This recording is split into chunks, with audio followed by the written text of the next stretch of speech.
Good evening and welcome to Poland Daily. I'm Nicholas Richardson and this is the news. There are more and more examples of global companies supporting the LGBT movements all over the world. However, in many instances this support excludes those who question some of the LGBT movement's motives. Large companies sometimes even compel their employees to support the LGBT movement and impose sanctions if they do not. A few days ago at the Volvo canteen in Wrocław, pictures appealing to support the LGBTQ+ communities were played on screens, which angered the company's employees who are part of the Solidarity 80 trade union. Naszym zdaniem powinno się zostawić wszelakie przekonania, swoje wartości. We're of the opinion that all beliefs, religion and sexual orientation should be left at the front door of our workplace. Equality inside the firm should be absolute. Until now we have had no problems and we don't understand what has changed. Pushing this or that subject will only create conflicts between employees. Wsparcie dla ideologii LGBT. The company hasn't yet responded to the trade unions, but it did publish a statement in which it said the firm in no way monitors who did or didn't join the LGBTQ+ community. We have no means to verify which employees are part of this group, in what capacity and for what reasons. The company is aware of what personal data it may require from its employees, and it does not and never has required any personal information, particularly that relating to sexual orientation. Another Swedish company, IKEA, fired one of its employees in Poland who refused to take part in the store's initiative to promote the LGBT movement and who justified his refusal with the fact that he is Catholic. The now former employee of IKEA recently sued the company as a result. We also touched on the subject of unequal treatment by the company, since IKEA itself states that according to the company's standards, a situation where an employee is treated unequally due to his orientation or religion is unacceptable. Here they did exactly that. More and more global companies are showing their support for the LGBT communities, including in Poland. During this year's Equality Parade in Warsaw, employees of such large companies as Microsoft, Citibank, IBM and many others marched or stood on special moving platforms. The promotion of the LGBT agenda appears to be the most important policy of Robert Biedron's political party, Spring. In an interview for Polish Radio 1, the party leader said that in the upcoming parliamentary elections this autumn, the Spring Party will race either alone or in coalition with other left-leaning parties.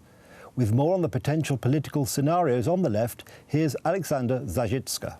It is possible that as of now the opposition will form three blocs for the fall parliamentary election: Civic Platform and the Modern Party, the People's Party with the Cookies 15 movement, and Spring, the Democratic Left Alliance with left-wing Razem Party. We should remember that as far as party blocs are concerned, the threshold to get into a winning pot is 8% and not 5% as for a single party. That creates a risk that a party hovering just above the 5% threshold might not get the required 8% after getting into a bloc. That happened in 2015 to the Democratic Left Alliance, and they did not reach the electoral threshold. Yesterday we had the results of the newest poll and we got a pretty good result at 9% alone. As for a party which was founded just last February and got 3 MPs elected to the European Parliament, we are doing quite well. Preparations for the new elections are in full swing. We are the third political force in the country after the 2 major ones, so the news about our death is way too premature. A wide party bloc was tested during the recent EU elections and failed tremendously. I do not want to say it was a catastrophe, but it is justified to say a serious failure. I do not think they would want to repeat that. I think that they are so internally conflicted that to build one bloc is impossible. Maybe they will create a few blocks, or maybe just a few sharks. It is hard to say. There are many question marks on the opposition side, but one thing seems to be certain. The opposition will not create one bloc as they did for the EU elections. Dariusz Pątkowski, the new Minister of Education, has met Sławomir Broniarz, chairman of the Polish Teachers Association.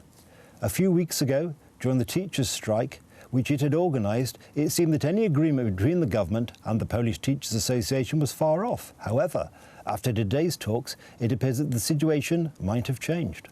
To, że spotkanie trwało tylko 90 minut. The very fact that this meeting lasted only 90 minutes means that it was very substantive and factual. There was no showing off or flaunting on the side of the government, as we have seen in the past.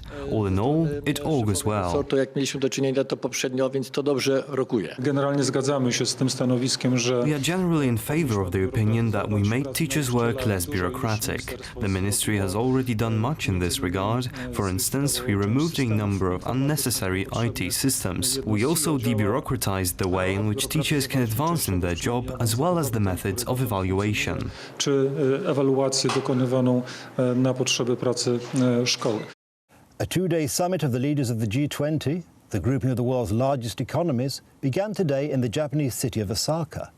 The first day of the meeting saw many bilateral meetings, including one between United States President Donald Trump and Russian President Vladimir Putin. Their talks focused on multinational trade and arms control. The host of the G20 summit in Osaka, Japan's minister Shinzo Abe appealed to the participants to be ready to compromise. At the G20 summit talks, we don't want to highlight our differences of opinion. We want to persistently identify our common points and find common ground in order to reach a concrete resolution. Not only the statements of the Prime Minister of Japan, but also those of the President of the United States were conciliatory in tone. During the backstage meeting with Angela Merkel, Donald Trump said that he saw in her a fantastic woman and a friend. It's reached pretty much a high level. We'll see if we can do even better, but it's reached a level that it's never reached before. And we have many things to talk about, and we have a long meeting scheduled. And we'll be spending some time later on together also.